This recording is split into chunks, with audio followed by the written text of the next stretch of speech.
Hi guys, and welcome back to the channel. This week I'm going to talk to you about tasks in Snowflake and streams and how they can both help you load data efficiently and effectively into Snowflake. I hope you find these videos useful because when I first started using Snowflake about 5 years ago, I really struggled to get my hands on good, real-world valuable content. So if you do like these videos, I'd really appreciate if you like and subscribe and click the bell icon to be notified. I'm releasing new videos every week. Okay, streams and tasks in Snowflake. Let's get into this. So what problem are we solving for here? So setting up and ingesting data from continuous data pipelines, for example, creates some new challenges we've got to deal with. Firstly, how do we identify the new and changed data in the source tables? Where best to carry out transforms by applying business logic? How can we orchestrate the load and manage dependencies between each stage in the load?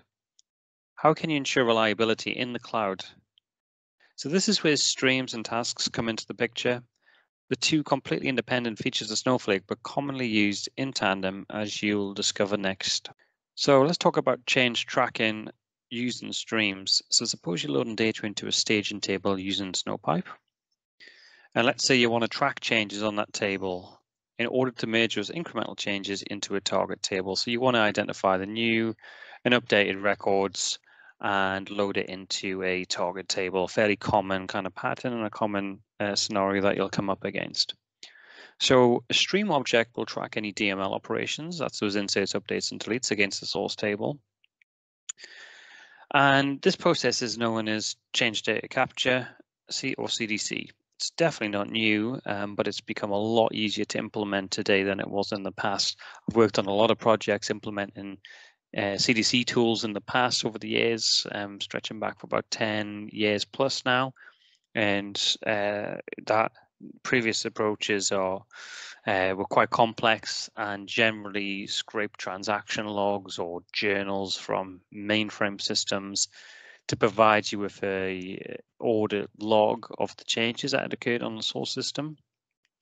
In this context of using streams, we're mainly talking about data that resides within Snowflake. So what are the benefits of change data capture or CDC? So one of the primary benefits of using CDC is to help streamline the movement of data and make it very efficient. So if you've got a very large transactional table in your source system containing millions and millions of records with thousands of new transactions being added every day, yet no records change historically, you really would want to avoid reloading that entire table every day. Let's say only a fraction of that table is being appended to. You only want to capture those new records, and there's a few different ways to do that.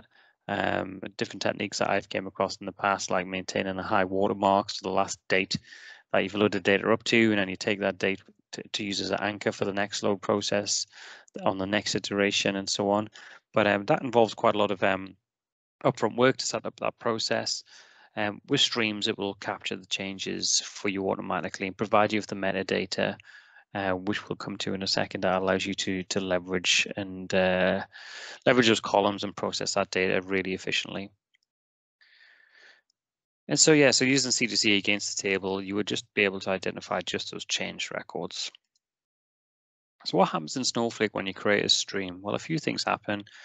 Firstly, a pair of hidden columns are added to the source table, which begin to store change tracking metadata. So it tells you when the records change. It'll also tell you what kind of update process was involved. If it was a new record that was inserted. If it was an update, it will include the delete and insert, which effectively is what an update operation is. But importantly, it will tell you if the record was part of an update operation. So you'll have two records, delete and insert, for every update.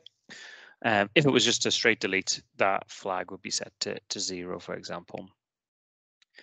At the same time, a snapshot of the source table is logically created, so this acts as a baseline, so that all subsequent changes on the data can be identified. This is referred to as an offset, so you can really think about this like a bookmark, which stores a position in a book. In this case, it's storing a position against a sequence of changes that are occurring on the source table. So let's just talk about change tables briefly. So the stream also creates a change table, which stores both the before and after record between the 2 points in time. The change table mirrors the structure of the source table, along with the addition of some of the handy change tracking columns. So you can then point your processes to this table and process the change data.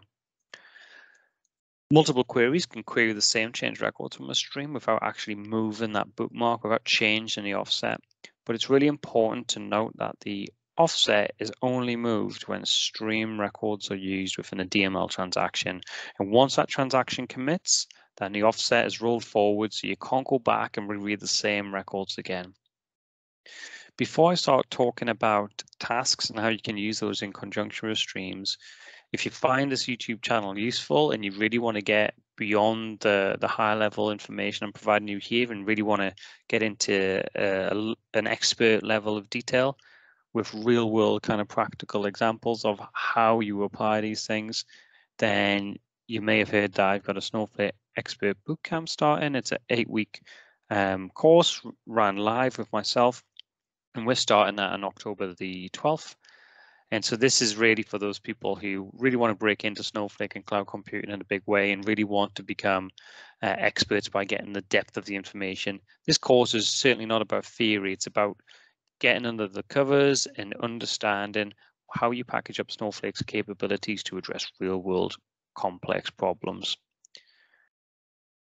So let's move on to tasks. So now we've set up a stream, the change data is now available for us to consume and use downstream.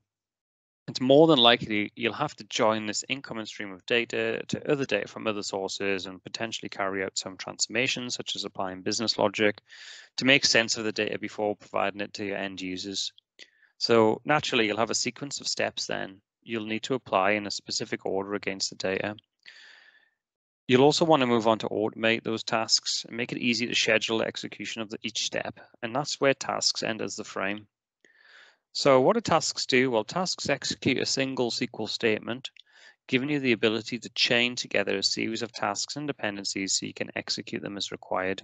A typical pattern would be to have a task running every 10 minutes, which uses the stream to identify those new and changed records, applies transformations using stored procedures or user-defined functions before merging those changes into a target table.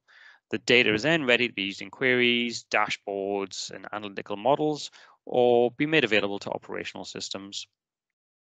So what about configuring tasks? So as we run in DML statements against the data, you'll need to call on the resources from a virtual warehouse. So as part of your task, and when you create that object in Snowflake, you'll need to tell the task what virtual warehouse to use. Tasks require you to have only one parent task, which is known as the root task. And that root task must also have a schedule associated with it. So that could be a duration as, for example, 5 minutes or cron expression. Child tasks then hang off the root task and can be chained together to execute by using the create task after SQL statement and specifying the name of the preceding task.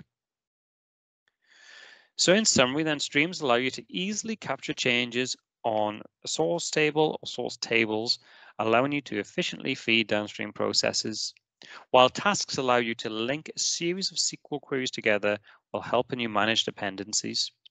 Combining both capabilities, as I'm sure you'll recognize, is very powerful, but also very common in the market.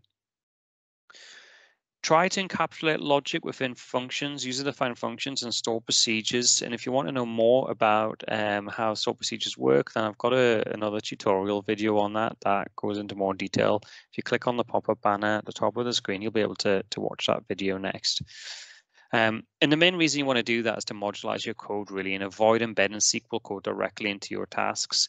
If you're able to kind of package it up and put it into a stored procedure, then it really promotes reusability of code and makes it far easier to maintain your code going forwards.